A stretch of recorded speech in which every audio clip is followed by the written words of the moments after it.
അങ്ങനെ നമ്മുടെ വണ്ടി മോഡിഫിക്കേഷൻ്റെ കാര്യത്തിലൊരു തീരുമാനമായിട്ടുണ്ട്.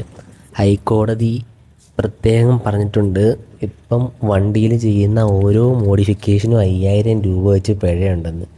അത് പിഴ ഈടാക്കാനായിട്ട് MVDക്കും പറ്റും, നമ്മുടെ കേരള പോലീസിനും പറ്റും.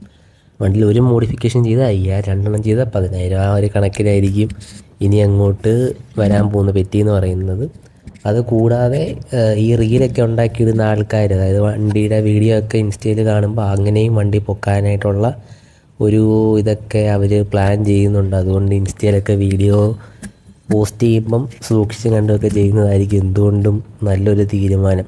അവർ മെയിനായിട്ട് ഇപ്പോൾ ടാർഗറ്റ് ചെയ്യുന്നത് എക്സ്ട്രാ ലൈറ്റുകൾ വണ്ടി പിടിപ്പിക്കുന്നത്, ഓവർ സൈസ്ഡ് ടയേഴ്സ് ഇടുന്നത്, ലൗഡ് എക്സോസ്റ്റ് ഒക്കെയാണ് അവർ മെയിനായിട്ട് നോക്കുന്നത്. ഇത് മാത്രമല്ല വേറെയും കാര്യങ്ങൾ നോക്കും, പക്ഷേ ഇതൊക്കെയാണ് അവർ മെയിനായിട്ട് നോക്കുന്നത്. അപ്പോൾ നമ്മുടെ വണ്ടി മോഡിഫിക്കേഷൻ ഏതാണ്ട് സെറ്റായി എല്ലാം കൊണ്ടും.